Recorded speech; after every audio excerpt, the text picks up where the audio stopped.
اللہ تعالیٰ یہ بیان کرنا چاہ رہے ہیں کہ اسلام ایک جامع مذہب ہے. دوسرے مذاہب کی طرح چند ریت اور رواج کا نام اسلام نہیں ہے. بس ہاتھ جوڑ کر کھڑے ہو گئے, ہفتے میں ایک بار, مہینے میں ایک بار, اور کچھ تھوڑی بہت رسم و رواج شادی بیاہ کے نام پر مذہب کو فالو کرنے کے لیے کر لی, اتنا کافی نہیں. ہماری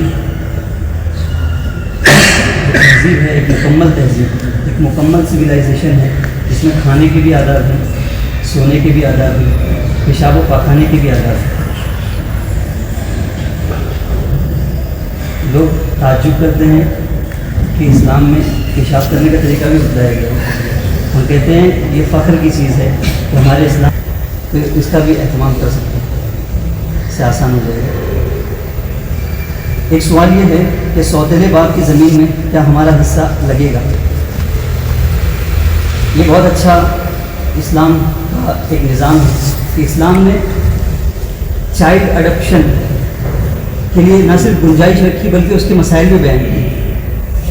کسی زمانے میں بلکہ ابھی کچھ سال پہلے یہ ہوا کھڑا کیا گیا تھا کہ اسلام اڈاپٹیڈ چائلڈ کو کوئی حقوق فراہم نہیں کرتا. اللہ اکبر, یہ اسلام پر اس سے بڑا بہتان اور کیا ہو سکتا ہے؟ یہ جو بڑے بڑے دفاعی ادارے قائم ہیں ان کا مقصد کیا ہے؟ جو بے یار و مددگار ہیں, جو مسکین ہیں, دیکھ ریکھ کرنے والا کوئی نہیں ہے, جو لاوارث سمجھے جاتے ہیں سماج میں, وہ کس طرح ان کو ان کی بنیادی ضرورتیں پہنچیں, انہی مقاصد کے لیے تو یہ ادارے قائم کیے جاتے ہیں. اور اسلام صرف ان کے جواز کی بات نہیں کرتا بلکہ ان کی ترغیب دیتا ہے کہ تمہاری دنیا اور آخرت کی کامیابی ان لوگوں کے مسائل حل کرنے میں.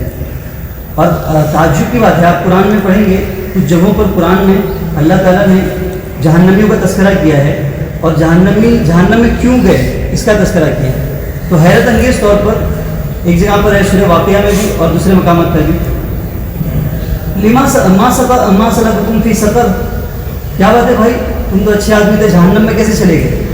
تو وہاں اس نے جواب دیا, قالوا لم نکن من المصلین, ہم نماز نہیں پڑھتے, ولم نکن نطعم المسکین, اور ہم بے یار و مددگار لوگوں کی خیر و خبر نہیں لیتے تھے. اور دوسری جگہ پر ہے کہ کلا بلا تکرمون الیتیم, قیامت میں کچھ لوگوں کو جہنم میں ڈالا جائے گا اور ان کو جہنم میں ڈالنے کے بعد ان سے کہا جائے گا کلا بلا تکرمون الیتیم, سنو تمہیں یہ دردناک عذاب اس لیے ہو رہا ہے کہ تم یتیموں کی خیر خبر نہیں دیا کرتے تھے. اتنی بڑی بات ہے. تو اسلام اس کی اجازت ہی نہیں دیتا بلکہ اس کی ترغیب بھی دیتا ہے. ہاں یہ الگ بات ہے کہ کسی کوئی منہ بولا بیٹا حقیقی بیٹا کے برابر نہیں ہو سکتا, عقلی اعتبار سے بھی اور طبیعت کے اعتبار سے بھی. ہمارا دل کسی بھی طرح اس بچے کی طرف اتنا زیادہ مائل نہیں ہو سکتا کہ ہم اس کو اپنا خون کا رشتہ دار بنا لیں. خون کا رشتہ دار بنانے کا مطلب یہ ہے کہ وہ ہماری میراث میں بھی شریک ہو جائے, ایسا نہیں ہو سکتا. تو سوتیلے باپ کی زمین میں اڈاپٹیڈ چائلڈ جو ہے, گود لیا ہوا بچہ, اس کا حصہ نہیں ہے. تو پھر یہ بچہ کہاں جائے گا اگر اس کے پاس نہیں ہے؟ تو شریعت نے ایک مد یا ایک ذریعہ, ایک ایمرجنسی ایگزٹ یہ رکھا ہے کہ سوتیلا باپ دیکھے کہ اگر اس کے وارثین میں ایسے لوگ ہیں, اس کے بیٹے بیٹیاں, کہ وہ اس بچے کے ساتھ خیر خائی کریں گے تو فبیہا بنائیں گے, کوئی حرج نہیں. لیکن اگر ایسا ہے کہ اس کو اندیشہ ہے کہ لوگ اس کے ساتھ ناانصافی کریں گے اور اس پر ظلم کریں گے, تو اس کو چاہیے کہ 1/3 مال میں سے کچھ مال کی وصیت کر جائے. اللہ نے اگر اس کو 1 کروڑ روپے کی پراپرٹی دی ہے تو 33 لاکھ کا وہ مالک ہے کہ وہ کسی کو بھی ہدیہ کر دے اپنے وارثین کے علاوہ, یا کہیں بھی اس کو خرچ کرنے کا کم کر دے. تو اس طرح سے اس کی کفالت کی جا سکتی ہے. لہذا اس کا میراث میں تو حصہ نہیں ہوگا, وہ میراث میں ایک بیٹے کی طرح کنسیڈر نہیں ہوگا, لیکن ہم اس کی مدد کر سکتے ہیں دوسرے ذریعوں سے. کیا تعلیم کے لیے سودی لون لے سکتے ہیں؟ یہ سوال اس سے پہلے بھی آیا تھا. تعلیم ایسی کوئی بنیادی ضرورت نہیں جس کی وجہ سے آدمی مر جائے گا. اس سے انکار نہیں کہ اسلام تعلیم کی جو ہے بہت ترغیب دیتا ہے, اور آسمان و زمین کا رشتہ پہلی مرتبہ جب 14 سال کے بعد یا کئی 100 سال کے بعد ملا تھا, تو پہلی تعلیم جو آسمان سے زمین والوں کے لیے آئی تھی وہ یہی تھی کہ پڑھو. جب تک پڑھو گے نہیں تب تک تمہارے اندر تمہارا شعور بیدار نہیں ہوگا. جب تک شعور بیدار نہیں ہوگا تم اپنا بھی نفع کما حقوق نہیں کر سکتے, اور قوم و ملت کی فلاح و بہبود کا کام تم کر ہی نہیں سکتے. تو تعلیم کے بعد ہی یہ ممکن ہے. لیکن تعلیم کے لیے لون دینے کی علماء اجازت مفتیان کرام نہیں دیتے. اب اس کے لیے یہی ہے کہ ہم لوگ, اس سے پہلے بھی بات آئی تھی کہ ہم ایسے ادارے قائم کریں جہاں سے ہم ایک فنڈ ایسے تعلیم حاصل کرنے والوں کو دے سکیں. رحمان فاؤنڈیشن کی جو ہیڈ آفس ہے, ان کی طرف سے بہت سارے اعلانات اس طرح کے آتے رہتے ہیں, اور پتہ چلتا ہے کہ ایک MBBS کا اسٹوڈنٹ ہے, اس کی 7 لاکھ 8 لاکھ فیس ہے, وہ افرٹ نہیں کر پا رہا ہے, 10 سے 20 ہزار 25 سے 30 ہزار اس کے والد کماتے ہیں. تو رحمان فاؤنڈیشن ایسے لوگوں کے لیے امداد کرتا ہے. تو ایک ادارہ ہمارے پاس ہے. ایسے اور ادارے کھلنے چاہیے, یا ایسے ادارے اگر ہمارے علاقوں میں قائم ہیں تو ان اداروں کے ذمہ داروں سے بات کر اس کی تشہیر بھی کی جانی چاہیے, تاکہ لوگ غربت کی وجہ سے یا ریسورسز کے نہ ہونے کی وجہ سے اپنے بچوں کو تعلیم سے پیچھے نہ رکھیں.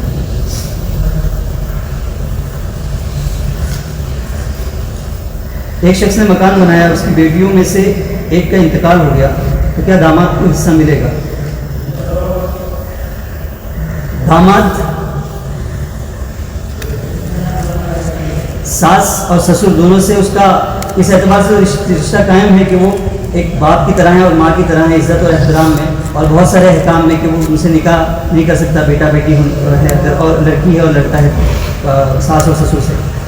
لیکن وہ حقیقی بیٹے کی طرح یا حقیقی بیٹی کی طرح, لہٰذا ان کی میراث میں, یعنی جیسے ابھی یہ مسئلہ پوچھا گیا کہ ایک بیٹی مر گئی, اب اس کا داماد ہے, بچے ہیں, غریب ہے وہ, تو آپ اگر باپ مرتا ہے تو باپ کی میراث سے تو اس کو نہیں ملے گا. لیکن باپ ابھی زندہ ہے, باپ زندہ ہے تو میراث نہیں بنی. یہ بھی بات یاد رکھیے آپ. بہت سارے لوگ یہ سمجھتے ہیں کہ بس باپ کے پاس جو مال ہے سارے بچوں کی وہ میراث ہے. نہیں, جب تک کوئی آدمی زندہ ہے مال میراث نہیں بنتا, جب وہ مرتا ہے تب میراث بنتا ہے. لہٰذا باپ کے پاس ابھی اپنی پوری جائیداد ہے, پوری پراپرٹی ہے, پورے سارے اس کے پاس کیش پیسے ہیں, تو وہ ان پیسوں کے ذریعے اپنے پوتوں یا نواسیوں کی مدد کر سکتا ہے, اور داماد کو بھی دے سکتا ہے. کوئی حرج کی بات اس میں نہیں ہے. آدمی کسی کو بھی کتنا بھی دے اپنی حیات میں, کوئی حرج کی بات ہی نہیں. ہاں, جب مرنے لگے, مرنے سے پہلے اگر وصیت کرتا ہے تو وارثین کے حق میں وصیت باطل ہے. یعنی جو لوگ ہمارے مال کے وارث بن رہے ہیں, ہماری بیٹی, ہمارا بیٹا, ہماری بیوی وغیرہ وغیرہ, ان لوگوں پہ ہم میرا وصیت نہیں کر سکتے کہ میرا مال اتنا ان کو دیا جائے گا, کیونکہ شریعت ان کو حصہ دے رہی ہے. جو لوگ وارث نہیں ہیں آپ ان کے لیے وصیت بھی کر سکتے ہیں. تو وصیت کا آپشن بھی ہمارے پاس ہے ہی ہے, داماد اور اپنے نواسیوں کے لیے خدمت کرنے کے لیے. چاہے کہ ابھی ہم مر رہے نہیں ہیں بلکہ زندہ ہیں, ہماری حیات میں ہماری بیٹی کا انتقال ہوا ہے, تو ہم کھلے دل سے اپنے داماد کی مدد کر سکتے ہیں, ان کے بچوں کے لیے انتظام کر سکتے ہیں. لیکن داماد حقدار نہیں بن ہم حقدار نہیں ہیں, بالکل بھی. وہ مطالبہ بھی نہیں کر سکتا اور کرنا بھی نہیں چاہیے. انتہائی بے مربتی کی بات ہے. میں ایک یوٹیوبر ہوں, کیا میں بیک گراؤنڈ میوزک استعمال کر سکتا ہوں؟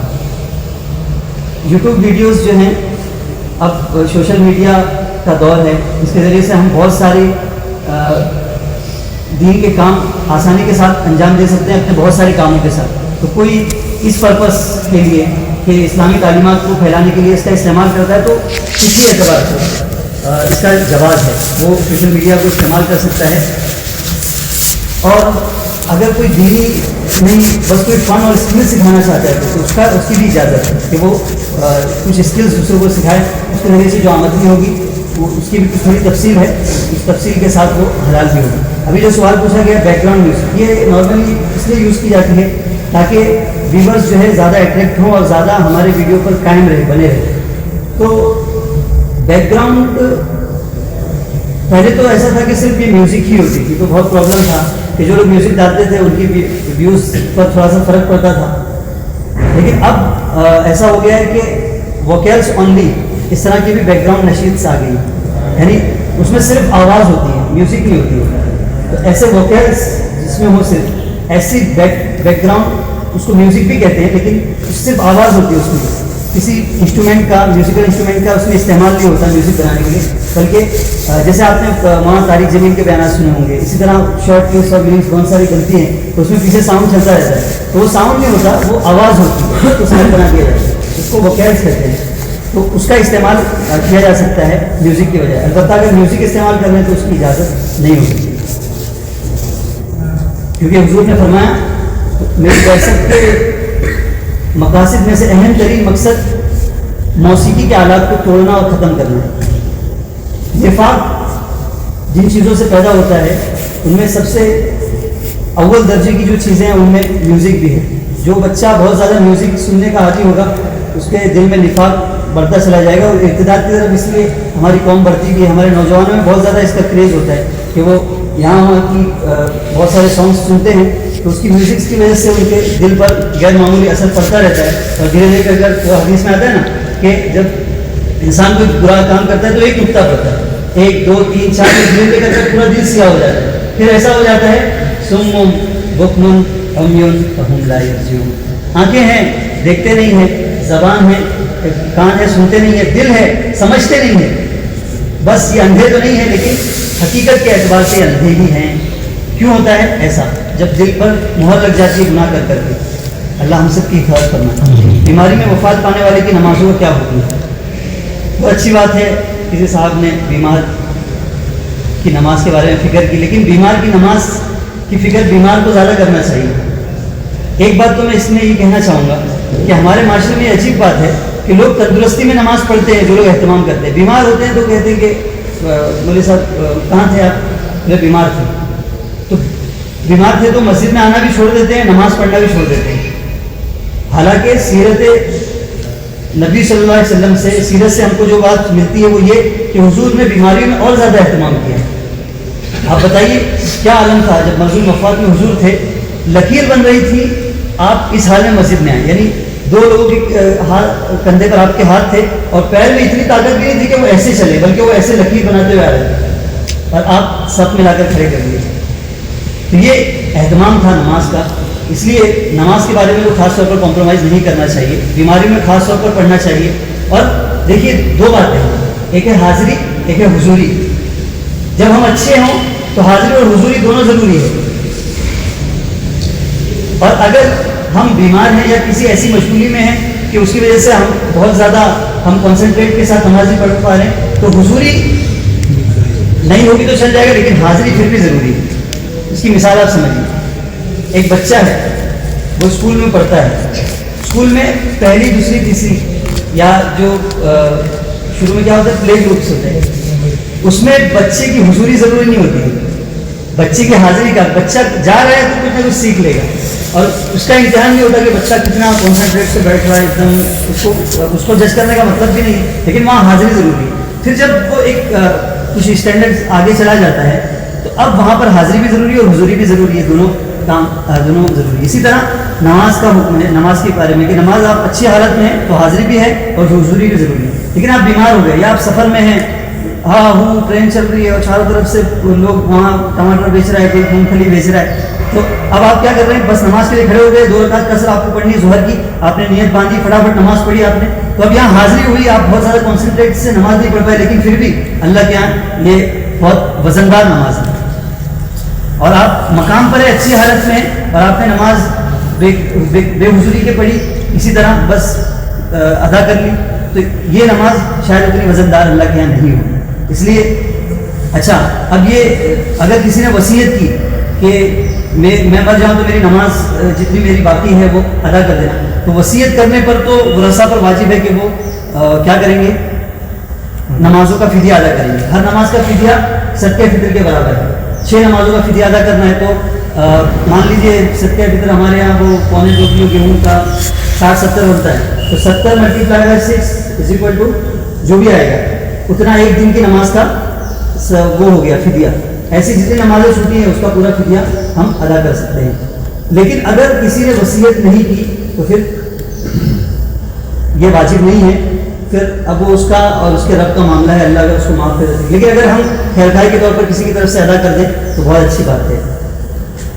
انسان کی قسم کھانے پر کیا کفارہ آئے گا؟ نہیں آئے گا. اس لیے کہ میں نے بتایا تھا اس سے پہلے کہ قسم اللہ ہی کی کھائی جائے گی. جب تک اللہ کی قسم کوئی نہیں کھائے گا اللہ کے ناموں کی صفات کی، تو اس سے پہلے وہ قسم منعقد ہی نہیں ہوئی. جب قسم منعقد ہی نہیں ہوئی تو اس کو توڑنے کی وجہ سے کفارہ. البتہ جو حدیث میں آیا ہے کہ جو زیادہ قسمیں کھاتا ہے تو اس کو نفاق کی علامت قرار دیا گیا. تو ظاہر سی بات ہے کہ یہ گناہ اور یہ صفت اس کے اندر پائی جا رہی ہے، اس سے اس کو بچنا چاہیے. لیکن انسان کی قسم کھانے سے کفارہ واجب نہیں ہوگا اگر توڑ دے تو. سمجھ رہے ہیں نا؟ یعنی کسی نے قسم کھائی کہ انسان کی قسم یا زید کی قسم، ابو بکر کی قسم، میں جو ہے موبائل میں واٹس ایپ اوپن نہیں کروں گا. ٹھیک ہے، اب اس نے واٹس ایپ اوپن کر لیا تو قسم ٹوٹ گئی. تو اب اس قسم کی وجہ سے کفارہ اس کے اوپر واجب نہیں ہے. کسی سے اپنا ادھار وصول کرنے کے لیے اس کی گاڑی وغیرہ لے لیجیے پہلے اس کے بعد. یعنی بعض لوگ ایسے ڈھیٹ ہوتے ہیں کہ دیتے ہی نہیں ہیں. تو ایسے لوگوں کا شریعت کہتی ہے کہ ایک حد تک تو آپ ان سے پیار محبت سے بات کیجیے. یہ الگ بات ہے کہ شریعت کہتی ہے کہ اگر آپ نے قرض دیا ہے تو جہاں تک ہو سکے اس میں وسعت کیجیے، اللہ تعالیٰ آپ پر رحم کریں گے. اور قرض دار کو یہ کہا گیا، یعنی جو قرض لیا لینے والا ہے، کہ تو جلدی سے جلد جتنا ہو سکے ادا کر دے. لیکن اگر دے ہی نہیں رہا بندہ، ہے بھی اس کے پاس، ہم دیکھ رہے ہیں ماشاء اللہ سب کچھ چل رہا ہے، ڈنر لنچ سب ہائی فائی ہو رہا ہے اور سواری بھی اچھی عمدہ ہے، خالی بس پرابلم آ رہی ہے تو ہمارے قرضے کو ادا کرنے میں 50,000 نہیں دے پا رہا ہے. تو آپ چھپکے سے جائیے رات میں، گاڑی ایک چابی بنا کے اسٹارٹ کیجیے اور یا تو اپنے پاس رکھ لیجیے یا بیچ دیجیے. اسلامی حکومت یہی ہے. قاضی کیا کرے گا؟ یہ تو ہم ابھی کر رہے ہیں. قاضی اپنے آدمی کو بھیجے گا، اس کی بائک ضبط کر لے گا اور پھر اس کو مقدم عدالت میں بلائے گا، اس سے کہے گا کیوں نہیں دے رہا ہے. اگر وہ دلائل کے ذریعے سے بات ثابت کر دے کہ میں فقیر ہوں، میرے پاس کچھ بھی نہیں ہے، تو یہ گاڑی تو ہے، تو قاضی گاڑی بیچ کر پیسہ دے دے گا. اور اگر واقعی میں یہ ثابت ہو گیا نہیں یہ گاڑی بھی اس کی نہیں ہے بیچارہ، تو قاضی کہے گا کہ بھائی تھوڑا اور انتظار کر لو. تو یہ چیز ختم ہونا چاہیے. بیچارے نے ہم پر رحم کیا، ہم کو ایک رقم دی، اب ہم ڈیٹ پر کم سے کم اس سے ملاقات تو کر لیں، اس کو تسلی تو دے دیں، اس کی ایک بڑی رقم ہم نے لے لی. عورتوں کا بات بات پر لان تان کرنا کیسا ہے؟ بہت برا ہے، بہت برا ہے. حدیث میں آتا ہے، حضور پاک ایک مرتبہ عید پڑھا کر آ رہے تھے، عید کی نماز، تو عورتیں بھی آتی تھیں حضور کے زمانے میں، تو عورتیں جمع تھیں. تو حضور کی عادت تھی کہ حضور نصیحتیں فرماتے تھے. تو حضور نے ایک لمبی چوڑی حدیث عورتوں کے لیے پڑھائی جو حیض تھی. حیض مطلب حائضہ تھی، خالی وہ عیدگاہ میں حاضر ہوئی تھی، نماز میں انہوں نے ادا نہیں کی تھی. تو حضور نے ان سے 2 باتوں کی نصیحت فرمائی اور بہت ساری باتیں کہی. ان میں 2 چیزیں، ایک بات یہ کہی کہ اے عورتوں کی جماعت، میں تمہیں دیکھ رہا ہوں کہ تم جہنم میں سب سے زیادہ کثرت سے ہو. ساری عورتیں ڈر گئی، یا رسول اللہ کیوں؟ تو حضور نے فرمایا 2 باتیں، تکثرن اللعن و تکفرن العشیر. ایک تو تم خواہ مخواہ لان تان کرتی رہتی، تیرا ناس ہو جائے. مسلح پہ بیٹھ کے کہہ رہی ہوں تو آج شام کو گھر ہی نہ لوٹ پائے. مسلح پہ بیٹھ کے کہہ رہی ہوں کہ تیرا یہ ہو جائے، تیرا وہ ہو جائے، اور ہو جائے گا تو پھر خود پریشان ہوتی ہے. تو یہ شرعی مزاج نہیں ہے. ہم کو ایسے میں سب و ضبط کی تعلیم دی گئی ہے. بچے غلطیاں کرتے رہتے ہیں، ان کو لعنت کرنا، ملامت کرنا ہے کسی بھی طرح. ہم خود نہیں چاہتے کہ وہ ہماری لعنت کا اور پھٹکار کا سب جو ہے مورد بنے. ہم کبھی نہیں چاہتے کہ ہماری لعنت قبول ہو. پھر کیوں ایسی بات کہتے ہیں جس کی ہم چاہت نہیں رکھتے؟ اور اسی وجہ سے بکثرت. اور تکفرن العشیرہ، شوہر صبح سے نکلتا ہے اپنے پسینے بہا کے اس کی پوری شرٹ بھیگ جاتی ہے، اور نہ جانے کتنے لوگوں کی گالیاں سنتا ہے، کتنی مغز ماری کرتا ہے. اس کے بعد ایک رقم لا کر وہ گھر پر دیتا ہے. اور یہ ایک دن کا معمول نہیں، پوری زندگی کا معمول ہے. 10 سال ہو گیا تو ماشاء اللہ جزاک اللہ یہ سب چل رہا تھا. پھر تھوڑی سی کوئی بات ایسی مزاج کے خلاف، تم نے میرے لیے کیا 10 سال سے تو میں نوکرانی بنی ہوئی، میں یہ بھی کرتی ہوں، میں پانی بھی بھرتی ہوں، میں یہ بھی کرتی ہوں. ہاں بھائی آپ کرتے ہو، اس لیے ہم کو ان کی قدر بھی کرنا چاہیے. لیکن اس کا مطلب یہ نہیں ہے کہ آپ اپنے شوہر کی جو اتنی قربانی دے کر جو ہے سارے گھر کا نظام چلا رہا ہے، آپ اس کی ناشکری کرو. یہ دونوں طرف سے بیلنس ہونا چاہیے. ہم ان کی قدر کریں، وہ ہماری قدر کریں.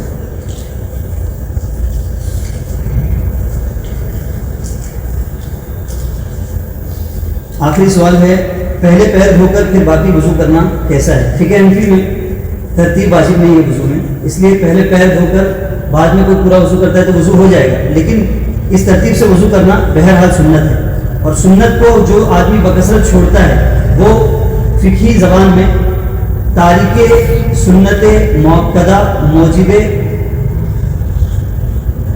لعنت، ملامت اور عذاب ہے. یعنی یہ کہ اگر کوئی آدمی بکثرت سنتیں چھوڑتا چلا جا رہا ہے تو شریعت اس کو ملامت بھی کرتی ہے اور اس کو عذاب کی دھمکی بھی شریعت میں ہے کہ کل قیامت میں اللہ ہو سکتا ہے باس پرس کریں گے. اس لیے یہ ترتیب بدلنی نہیں چاہیے. بعض علماء کے نزدیک ترتیب فرض ہے، امام شافعی کے نزدیک ترتیب فرض ہے. یعنی اگر کسی نے پہلے ہاتھ دھو لیا پھر چہرہ دھویا تو اس کا وضو ہی نہیں ہوگا امام شافعی کے یہاں. اور بعض کے یہاں نیت بھی فرض ہے, اس لیے ساری چیزوں کے اہتمام کے ساتھ وضو کرنا چاہیے. صرف 4 فرائض اس پر اکتفا نہیں کرنا چاہیے. امام احمد بن حنبل کو بسم اللہ کو بھی فرض کہتے ہیں, آپ سوچیے, اور موالات کو بھی فرض کہتے ہیں. موالات کا مطلب پیر در پیر ہونا. ہمارے یہاں پر کیا ہے, آپ چہرہ دھوئے پھر عبد الغفور بھائی آ گئے, ہاں کیسے 3 دن کی تشکیل تھی, ہم نے کہا کہ کیا یار دکھ رہے نہیں, 3 دن کی جماعت بھی اپنی بن رہی ہے. تو اتنے میں چہرہ ہمارا سوکھ گیا. پھر ہم نے کہا ٹھیک ہے وہ تیار ہو گیا, نام لکھ لیا, ہم بھی خوش ہو گئے خوش. اب ہم نے ہاتھ دھویا تو فقہ حنفی میں کوئی ایسی بات نہیں, آپ کا وضو ہو گیا. لیکن امام احمد بن حنبل کہیں گے کہ جاؤ واپس وضو کرو, کیونکہ آپ چہرہ سوکھ گیا اس سے پہلے, اور اس کے بعد آپ نے ہاتھ دھویا. تو اس لیے یہ بھی مستحب ہے, فقہ کے اندر یہ مسئلہ بیان کیا جاتا ہے کہ آپ عمل کو اس انداز سے انجام دیں کہ کسی بھی امام کی خلاف ورزی لازم ہے, یعنی کسی بھی عمل کو اس طرح انجام دیں. لہٰذا آپ جب وضو کرنے بیٹھیں تو نیت کر لیں کہ میں پاکی حاصل کرنے کے لیے وضو کر رہا ہوں, پھر بسم اللہ پڑھ لیں, اور پھر پیدل پہ سارا وضو مکمل کریں. اور بہت سارے لوگ یہ شکایت کرتے ہیں کہ نماز میں دھیان نہیں لگتا, تو اس کی ایک بنیادی وجہ وضو کا اہتمام سے نہ کرنا بھی ہے. حدیث میں آتا ہے مفتاح الصلاۃ الوضو, کہ نماز کی اسرار و رموز کو کھولنے والی چیز, اور نماز کا جو مقصد ہے وہ آسانی سے حاصل ہو جائے کہ وہ معراج المؤمنین ہے. آدمی جب نماز پڑھتا ہے تو وہ اللہ تعالیٰ کے پاس چلا جاتا ہے, وہاں معراج کہتے ہیں سیڑھی کو, اور نماز کو سیڑھی کرا دیا کہ آدمی سیڑھی پر چڑھ جاتا ہے, یعنی اللہ کے پاس پہنچ جاتا ہے. تو یہ کب ہوگا, جب اچھی طرح سے وضو ہوگا. میں نے شروع میں جو آپ کے سامنے 2 اعلانات کیے, اس کا بھی آپ خیال رکھیں تو ڈیڈ لائن کو کراس نہ کریں. اور دوسری بات یہ کہ آسانی کے لیے ہم نے جو ایک ترتیب شروع کی ہے کہ گروپ میں بھی آپ سوالات پوچھ سکتے ہیں, تو یہ بھی اس کا بھی آپ اہتمام کریں کہ اور نئے لوگوں کو اس سلسلے سے جوڑیں, اور اس طرح سے سوالات جن کو کرنا ہے وہ بھی کریں. اور انشاءاللہ آج ہماری تفسیر کی بھی مجلس ہوگی, اور آج انشاءاللہ جو ہمارے تعارف کا سلسلہ تھا قرآن کریم کی عظمت کو بیان کرنے کا, اس کا وہ تو ختم تو نہیں ہو سکتا, لیکن اس کا ہم انشاءاللہ آج اس کو مکمل کر دیں گے جتنا بھی ہو سکے. تو جو موضوعات میں نے آپ سے اس سے پہلے آپ کے سامنے عرض کیا تھا کہ اس کو کمپلیٹ کرنا ہے, ایک تو نمبر 19 کی حکمت علیہ 19، اس پر تھوڑی سی گفتگو ہوگی. اور اس کے بعد جو قرآن کریم میں جو تناسب ہے چیزوں کا, کہ دن کے بارے میں جتنے الفاظ ہیں, رات کے بارے میں بھی اتنے الفاظ, یہ تناسب بھی غیر معمولی ہے, اس کو بھی ڈسکس کریں گے. اور ایک ریکیپ بھی ہوگا, یعنی جتنی چیزیں ہم نے پڑھی ہے اس کی یاد دہانی ہو جائے گی, اور پھر کچھ عزائم ہوں گے, اس پر انشاءاللہ ہماری مجلس ختم ہوگی. سبحان